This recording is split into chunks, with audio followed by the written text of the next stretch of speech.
Olá, pessoal, esse é mais um Fala Carlão, e o Fala Carlão, você já sabe, é sempre na prateleira de cima do agronegócio brasileiro. E olha, gente, eu falo prateleira de cima, não é uma figura de linguagem, é sempre prateleira de cima. Olha quem está do meu lado aqui, Antônio Carlos Mota Guimarães. O Antônio Carlos é o seguinte, basta dizer apenas que ele foi presidente da Syngenta aqui, se não me engano, entre 2005 e 2013, da Syngenta para a América Latina. Então, Antônio Carlos, eu agradeço imensamente sua presença aqui e muito nos honra receber você no nosso humilde espaço aqui do Fala Carlão, viu? Na realidade, Carlão, a honra é toda minha e muito obrigado aí pela oportunidade de conversarmos hoje. E eu dar um alô para a sua audiência também. Muito obrigado. Deixa eu falar, aqui os meus convidados já sabem que a gente apresenta o caboclo, diz que ele foi presidente, diz que ele é conselheiro, diz que ele é um monte de coisa, mas a primeira pergunta é o seguinte, eu já afirmo, ninguém nasce presidente de nada, todo mundo tem uma história para contar, e eu queria que você contasse a sua história aí de paulistano e que não tem nada, não nasceu na roça, não. Fala aí para mim, como é que foi, como é que é essa sua trajetória aí? Na realidade, quer dizer, eu sou de uma família de classe média, como todo mundo, que nasci na cidade de São Paulo, sou paulistano. Meus pais foram funcionários públicos no estado de São Paulo e eu e meus irmãos estudamos em escola pública. Acabei cursando a escola politécnica e me formei em engenharia civil. Gostava muito de computadores e comecei a trabalhar com engenharia civil e computadores e fazendo programas para engenharia civil. Por exemplo, eu participei da construção de Itaipu, fazendo programas para cálculo estrutural de Itaipu naquele tempo quando eu estava me formando. E aí acabou surgindo uma oportunidade de trabalhar na área de informática uma empresa chamada Copas Fertilizantes. Eu acabei mudando completamente. A primeira mudança que eu fiz na minha vida foi mudar de engenheiro civil para tecnologia de informação. Nessa Copas Fertilizantes aprendi muito de agricultura. Comecei a andar com os vendedores, comecei a trabalhar com o pessoal de marketing, fizemos muitas coisas interessantes e meu chefe era o financeiro. Então, eu comecei a estudar para ser o financeiro. E comecei a ver que perto do dinheiro é melhor. Deixa eu te interromper um minuto aqui, porque eu quero mandar um abraço para uma grande amiga nossa, que é amiga minha, Elizabeth Chagas, que é vice-presidente executiva, presidente executiva lá da Asbran, que é a nossa Associação Brasileira das Indústrias de Suplementos Minerais, e que é uma entusiasta do agronegócio. Então, desculpe te interromper, mas você falou que trabalhou na Copas, eu não podia deixar de lembrar da nossa querida Elizabeth. E meu abraço também para a Elizabeth, trabalhei com ela, tivemos muitos trabalhos juntos.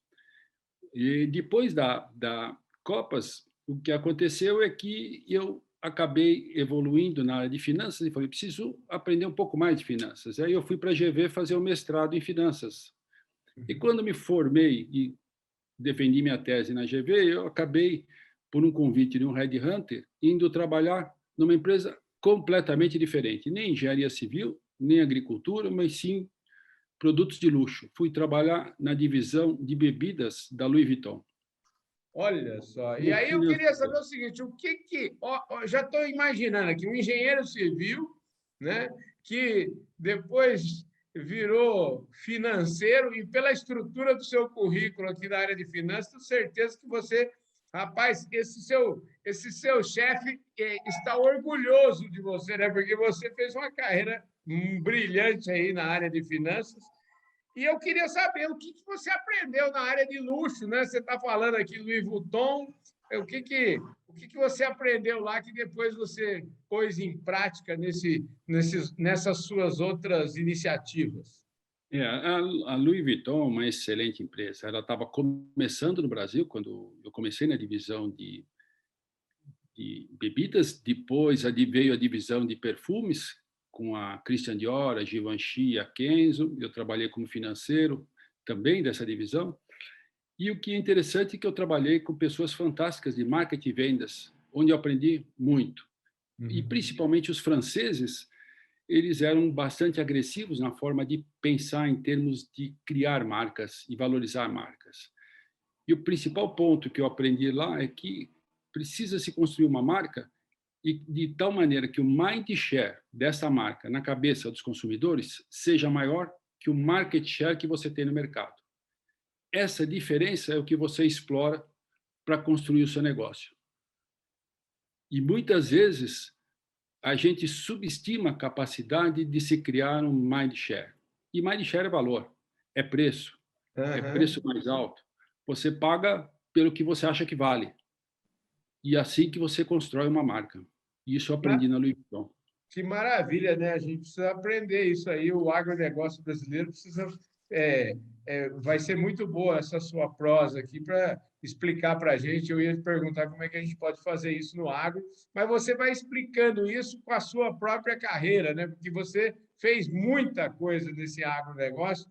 Quanto tempo você ficou lá na Louis Vuitton e aí você saiu? Como é que foi a sua saída de lá? Na realidade, eu fiquei na Louis Vuitton 6 anos, e aí um headhunter me convidou, naquela época, para trabalhar na Novartis. Era para trabalhar como financeiro da divisão agro da Novartis. Então, foi muito interessante, porque eu comecei a trabalhar na divisão agro da Novartis.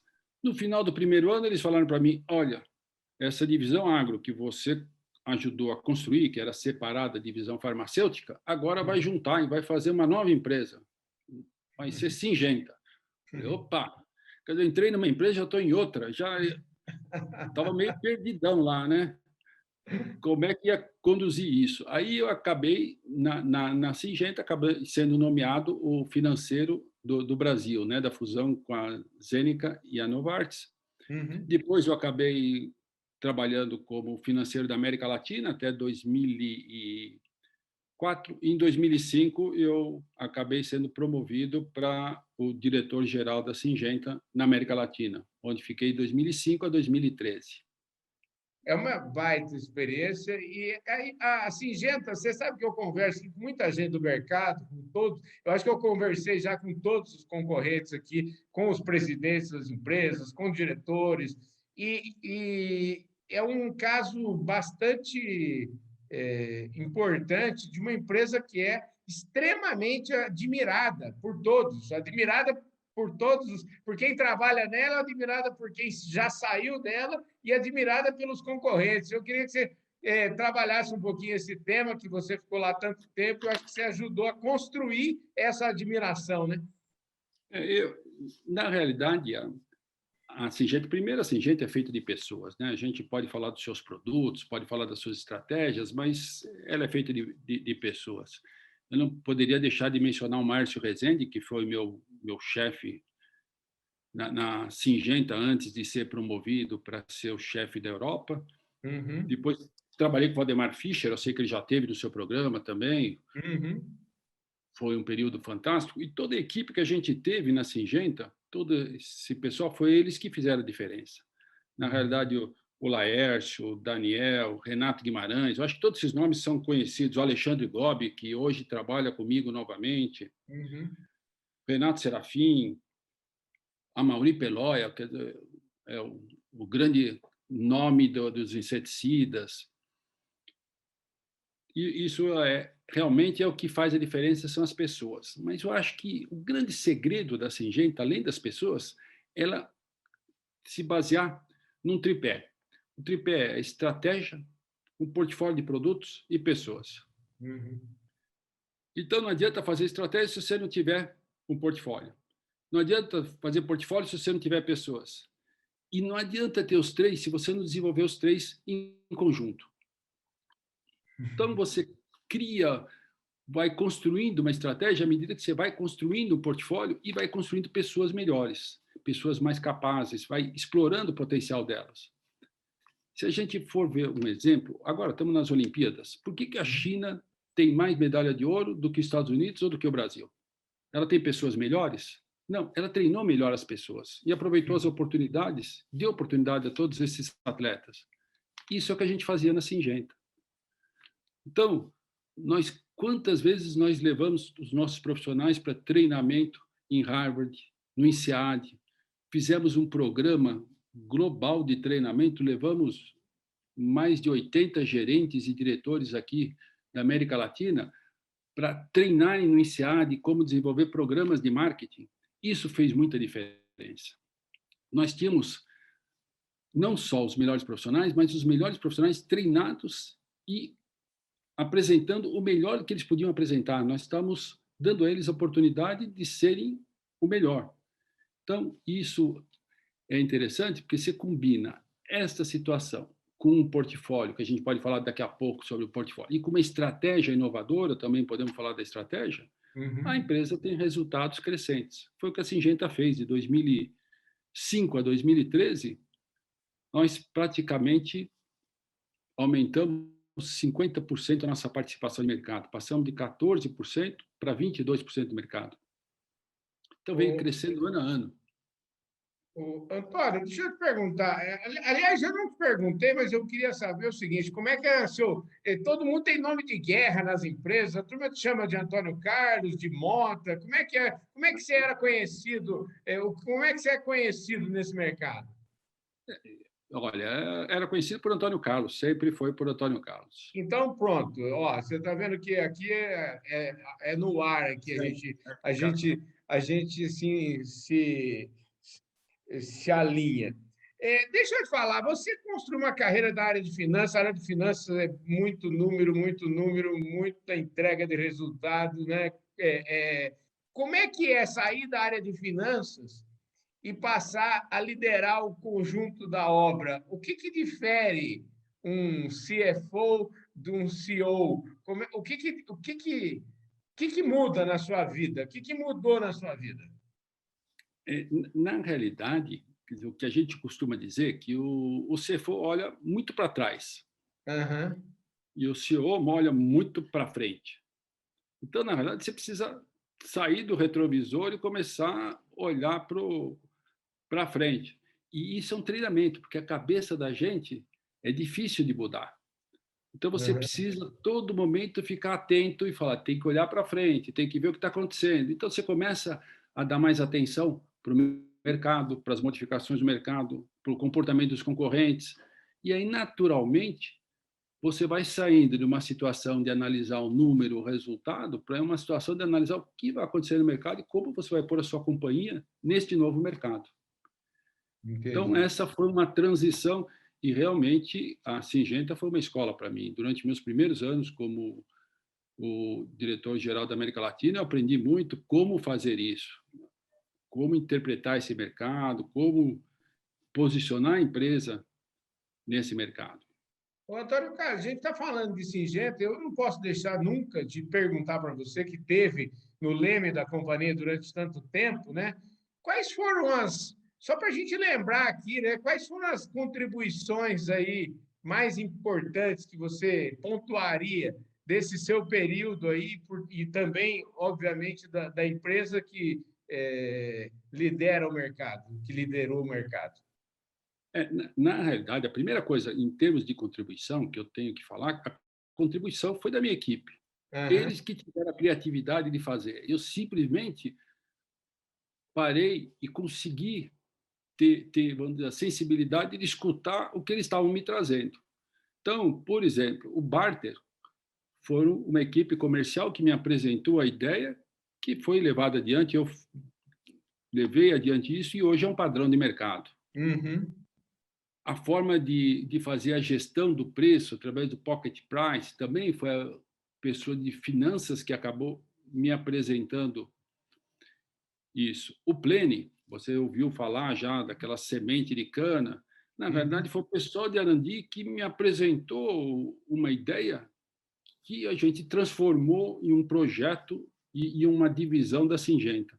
Então, tudo isso, na verdade, a sua posição como o diretor-geral não é você criar, é você escutar e você trabalhar com gente capaz. Eles trazem todas as ideias, você só tem que montar o quebra-cabeça e pôr no mercado de uma forma organizada e lucrativa. Você já falou dele, eu lembrei agora do Valdemar. O Valdemar esteve aqui. Valdemar Fischer, e disse assim para mim: Carlão, a coisa mais estúpida que um líder pode fazer é contratar gente boa e dizer para eles o que eles devem fazer. Ah, mas, sem dúvida, eu sempre trabalhei com pessoas que eram mais competentes do que eu no que eles faziam. A minha competência era conseguir trabalhar com todos eles. Olha, espetacular. Agora, você está vivendo uma fase, depois que você saiu da Singenta e tal, que você até usou aqui um termo, né, de aposentadoria, mas eu acho que acabou com a sua inteligência, com o seu perfil, não aposenta nunca, né? Como é que é partir para... Como é que é partir de um dia a dia onde você toma a decisão e aí ir para um outro patamar, que é você dar conselho, né? Que você como é que é isso? Existe uma mistura aí? Como é que foi a sua vida nessa transformação, nessa passagem? Essa passagem que você fala que vai se aposentar é uma coisa muito difícil. Ninguém se aposenta da noite para o dia. Uhum, Isso não existe. Eu demorei 2 anos para desligar da Singenta e me uhum, ligar numa vida nova. uhum, Primeiro, é importante entender que o momento que a gente vivia na Singenta, quando eu decidi me aposentar, a Singenta vinha vindo, crescendo no mercado, principalmente aqui na América Latina. Nós éramos os líderes de crescimento da Singenta no mundo todo, já éramos a operação de maior faturamento. Em 2013, a gente já era a operação de maior faturamento no mundo da Singenta, e começamos menor que todos, inclusive que a Ásia. Mas a Singenta estava desenvolvendo uma estratégia global que eram feitas pelas funções. Então, você tinha quase 20 áreas fazendo estratégia simultaneamente. As funções, as áreas de cultivos, a área de marketing, a área de produtos. Isso fazia com que a Singenta estava passando por um momento como se fosse uma torre de Babel. uhum. Todos fazendo estratégia, se precisava alguém liderar e dizer: é essa estratégia que você vai seguir. E nós sofrimos aqui na América Latina com essa situação. Então, nós, dando um exemplo, por exemplo, nós, no meu último ano da Singenta, nós fomos pressionados a lançar um produto, como foi o Elatos, que era um fungicida, Uhum. que era um fungicida que, na época, tinha 3 aplicações, e o posicionamento foi de fazer as 3 aplicações com Elatos, quando a gente sabia que isso ia dar resistência. Entendi. Então, acabou-se, para poder compensar a falta de vendas na Europa, acabou-se insistindo nesse posicionamento no Brasil, para você ter uma venda maior e, com isso, você fazer com que compensasse o resultado daquele ano. Então, Uhum. essa era a pressão que eu vivia, e era a pressão de trabalho de 15 horas por dia. Para você falar: estou aposentado, não vou fazer nada, não existe isso. Para você ser um conselheiro, você precisa desligar. Eu demorei 2 anos para poder desligar e entender como que é você fazer uma coisa que você gosta.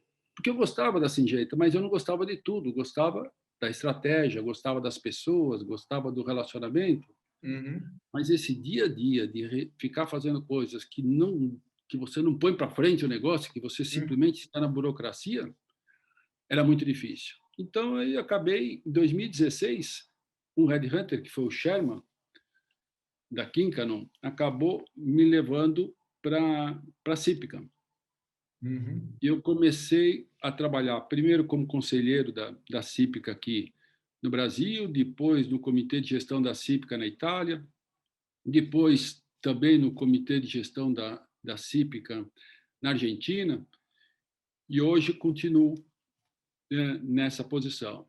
E aí eu tenho tempo agora para cuidar da minha vida, para E- pensar, para me divertir, para tudo isso que a gente não tinha. Então, essa é a transição legal que eu acabei fazendo. Você sabe que uma das últimas entrevistas aqui, aliás, o Valdemar teve aqui no programa antes de ir lá para o Panamá, que ele está morando lá agora, e ele falava justamente esse negócio de conselho, né? Conselho precisa ter tempo. Aí eu queria saber o seguinte, como é que é seu tempo? Você falou que tem tempo. Como é que está seu tempo hoje? Não, hoje eu tenho tempo, 50% do meu tempo é disponível para mim. Eu faço coisas que eu gosto. Eu Ah, que ouço música, eu ainda gosto de mexer com computadores, de aprender tecnologia. Então, isso é um prazer para mim. Mas os outros 50% que eu trabalho na gestão dessas empresas também é um prazer, porque uhum. não é alguma coisa forçada. Nas reuniões que a gente tem a oportunidade de desenvolver estratégias. Veja, vou dar o exemplo aqui da Cípica Nittino. Eu tenho o prazer de trabalhar agora com o Alexandre Gobi, trabalhou comigo Uhum. na Singenta. O Alexandre é um cara fantástico. E nós ficamos de 2016 a 2019 montando o portfólio da Cípica Nittino para depois montar a gestão. Eu não podia montar a gestão sem ter um portfólio competitivo.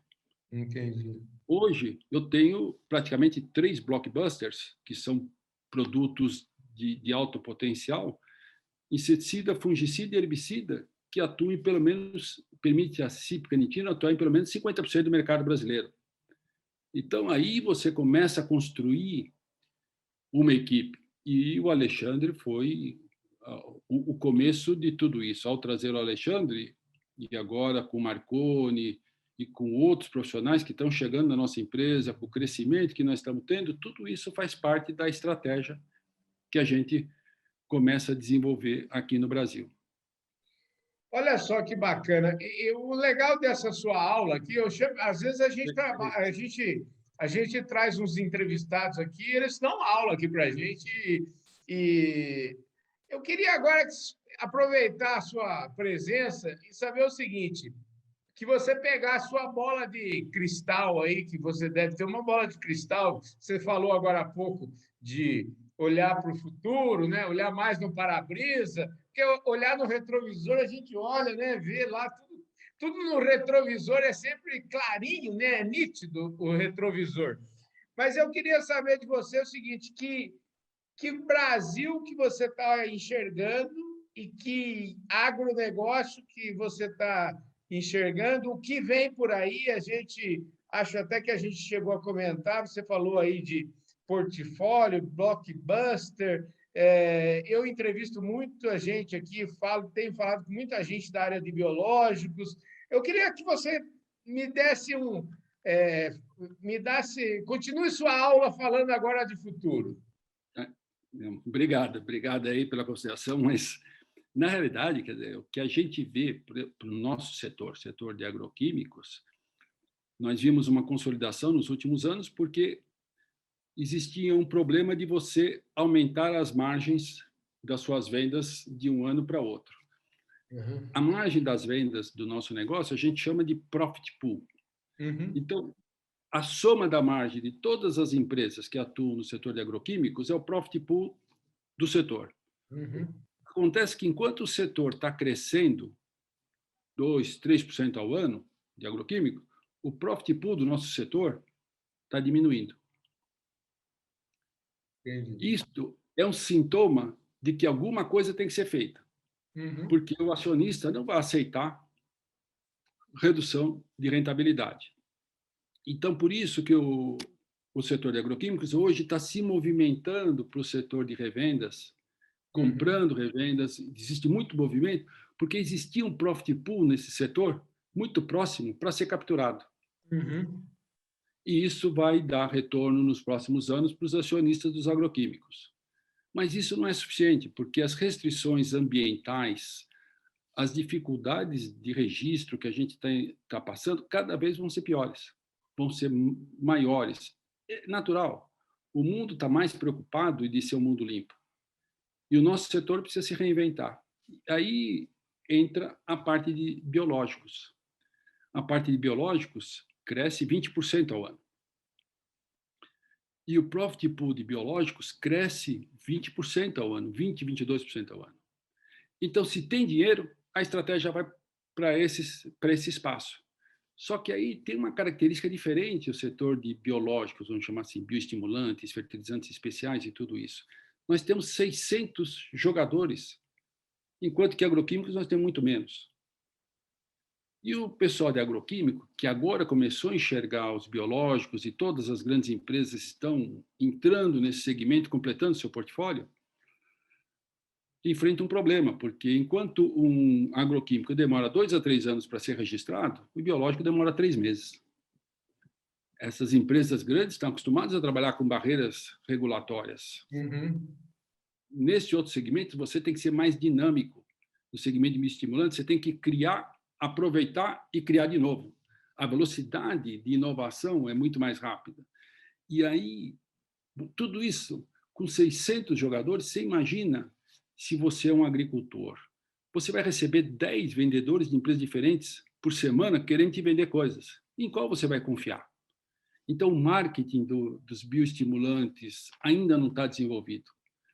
Como que isso vai ser construído, esse marketing, é o caminho para os próximos 10 anos. As empresas estão entrando nos bioestimulantes, nos fertilizantes especiais, porque o profit pool está aí, ele é onde cresce, é onde tem a oportunidade de crescer, o mercado crescendo 20% ao ano, o profit pool crescendo 20% ao ano, mas precisa se aprimorar a forma de se vender confiança aos agricultores. E, ao mesmo tempo, precisa ser mais um processo de inovação mais rápido do que a gente estava acostumado nos agroquímicos, que as barreiras regulatórias nos protegiam com muito mais efetividade. Não sei se ajudei a...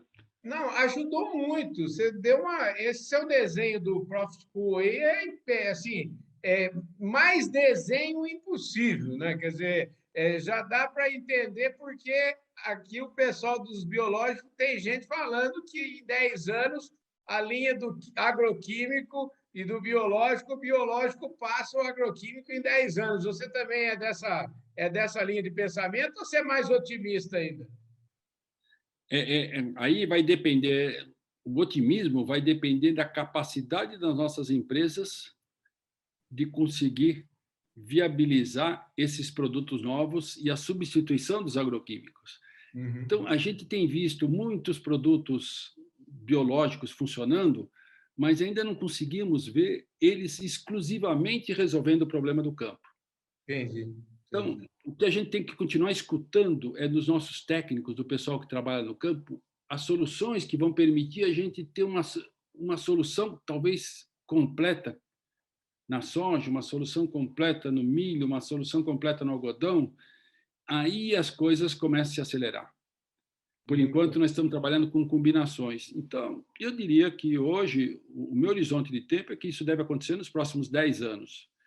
Mas, lógico, uma inovação disruptiva pode acelerar essa situação. Você tocou na revenda, eu queria aproveitar aqui para mostrar aqui a nossa revista Agro Revenda, que faz parte aí da plataforma de mídia do Grupo Public. A revista Agro Revenda circula a cada 2 meses, está cada dia, olha só aqui, a revista, o povo fala, a revista tem 160 páginas aí, todas essas edições aqui. Eu vi essa sua revista aí, essa aí da Agroamazônia, e a entrevista com o Roberto Mendonça, né, que foi colega meu, trabalhou comigo na Singenta, construiu muitas estratégias. O Zé Roberto Mendonça de Barros, olha só, então, você vê só, gente, olha só que leitor, olha só a qualidade da nossa audiência aqui da revista, então, bom demais, essa revista, essa entrevista. O Zé Roberto esteve aqui no Fala Carlão, viu? Nós ficamos falando de pescaria, falamos de fazenda no Paraná. Aí, para não ficar chato, nos últimos 2 minutos, eu também fiz essa mesma pergunta para ele. Eu queria saber para onde andava a economia e tal. Então, ô, Antônio Carlos, deixa eu te falar aqui, esse setor é um setor que passa por uma consolidação tremenda e acho que ainda tem muita lenha para queimar nessa consolidação.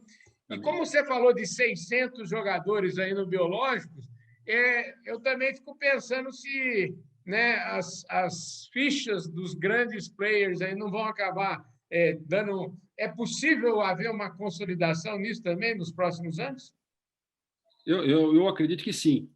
O desafio hoje, eu trabalho muito na estratégia cípica de Tino, nós estamos investindo nesse setor, né, de biológicos, estudamos esse setor com bastante intensidade, decidimos começar com os biológicos na Itália, depois nós expandimos para a Espanha, e agora nós estamos trazendo para o Brasil. Trouxemos o ano passado, e esse ano já montamos equipes específicas, que faturamento já é 6 vezes o faturamento do ano passado. Quer dizer, ele cresce muito rápido se você faz a lição de casa direito. Mas a consolidação desse setor precisa ser muito cautelosa, porque as empresas que têm mais sucesso nesse setor são empresas inovadoras, de pessoas com cabeça diferente. Você consolida e não deixa essa cabeça continuar pensando com você, você matou o negócio dele. Não é o produto dele que interessa. É a cabeça, é a criatividade, é essa pessoa que interessa. Então, é diferente do desafio dos agroquímicos. Quando consolidava, o portfólio era muito relevante. Aqui o portfólio é importante, mas o mais relevante são os inovadores que estão por trás desse portfólio que criaram essas soluções. Nós temos muita gente boa criando soluções e a gente tem que saber, na hora que trouxer essas empresas novas, tem que saber trazer esse conhecimento, essa experiência junto. Esse é o desafio. E é o desafio que nós estamos enfrentando na Cípica Nittino no mundo todo, quando a gente quer expandir os biológicos. Você falou aí de biológico e agroquímico, e que agora me parece que eu, com todo mundo que eu converso aqui, me parece que há uma fase aqui que ainda vai durar muito, como você mesmo acabou de falar, que a gente, esses dois mundos vão caminhar de braços dados aí, inclusive lá na CropLife, né? A CropLife aqui no Brasil agora parece que juntou todo mundo lá, está todo mundo lá conversando, todo mundo se falando agora, né? Porque nós estamos transformando o mercado agrícola num grande mercado, né? O que importa para o agricultor não é uma solução esporádica, eles querem um parceiro com uma solução completa. Então, isso passa por agroquímicos, passa por semente, passa por biológicos, passa por tecnologia, tudo isso que está acontecendo, as transformações com a tecnologia. E você imagina, se você ser um agricultor nesse mundo todo, você precisa realmente de alguém que te ajude a construir tudo isso. São esses parceiros que as empresas estão se transformando. Antônio Carlos, deixa eu te falar, para a gente fechar aqui nossa próxima, nós já passamos dos descontos faz tempo, mas a conversa, eu fico tão entusiasmado, eu gosto tanto de conversar com gente inteligente, a gente conversa todo dia com gente muito inteligente aqui, e cada vez a prateleira sobe mais, então eu fico entusiasmado aqui. Eu vou te lembrar o seguinte, eu fiz uma entrevista uma vez com o Wessel, Istvan Wessel, ele é daquela marca de carnes Wessel, e ele já estava... Quando eu fiz a entrevista, ele falou que estava meio que aposentado e tal, e quem estava tocando o dia a dia era o filho dele, né? E aí ele falava com tanta energia, com tanta...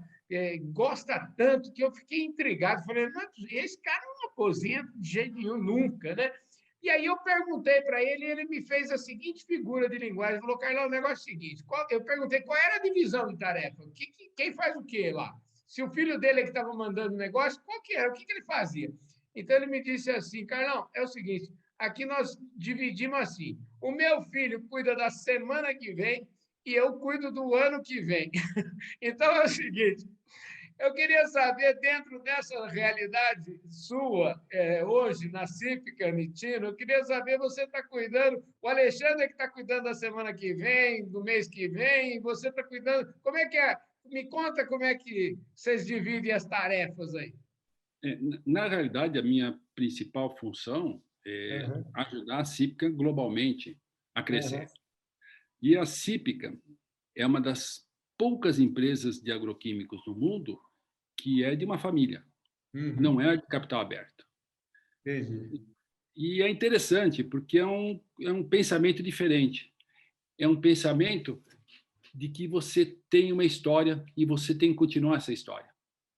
E é um pensamento que, em alguns momentos, tem uma autoridade maior, diferente de uma multinacional, que o chefe vai ficar lá um tempo e vai ser substituído. Então, existe esse pensamento diferente. E aí, o que nós começamos a fazer na Cípica, a partir de 2016, foi criar uma estratégia global, baseado em 3 pilares, como você já conhece: estratégia, pessoas e portfólio. E começamos a construir. e aprimorar o portfólio dos principais mercados que a gente estava, na Europa, na Ásia. E começamos a nos associar em diversos mercados para poder ter um portfólio maior. Aqui no Brasil, nos associamos com a Nitino. A Nitino é uma empresa inovadora. Foi ela que fez o inseticida Belt, que é comercializado hoje pela Bayer, e agora também pela Cípica Nitino do Brasil. Uhum. Nos Estados Unidos, nós começamos com um parceiro, agora a Cípica está sozinha. Mas o importante é a gente construir essas pessoas. Na Argentina, nós compramos uma empresa de um argentino e deixamos 20% da empresa com ele. É diferente do pensamento de multinacional. Na Austrália, nós compramos a empresa de um australiano e deixamos 20% com ele.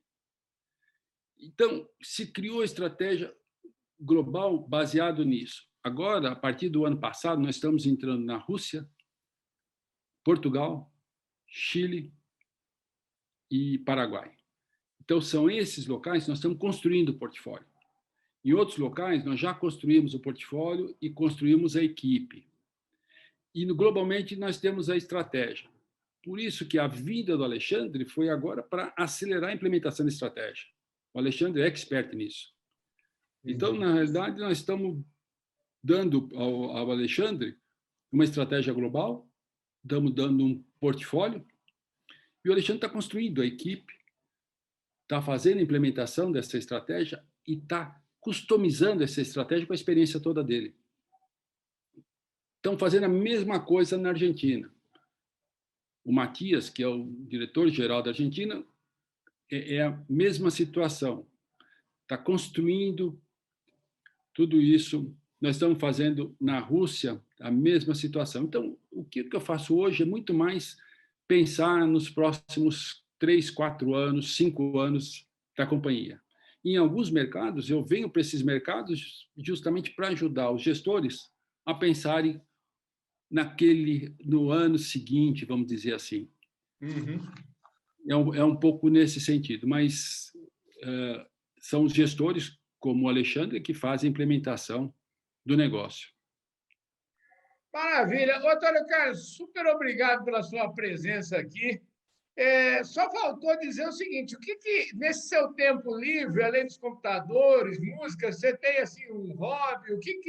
O que toma mais tempo aí? Você tem 2 filhos também, né? Me fala um pouquinho da sua família.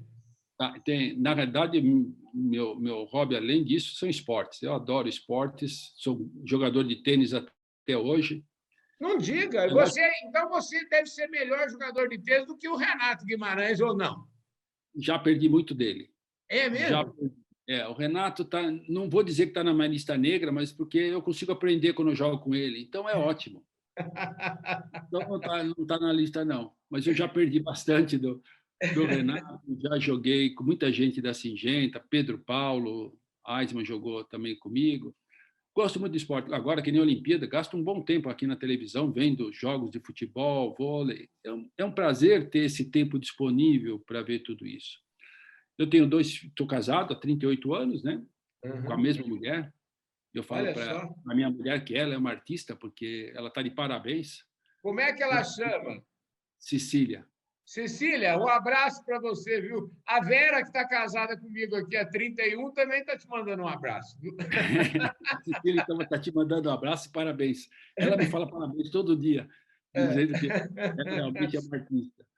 E eu tenho 2 filhos, um filho meu está fazendo o 5º ano de medicina, né?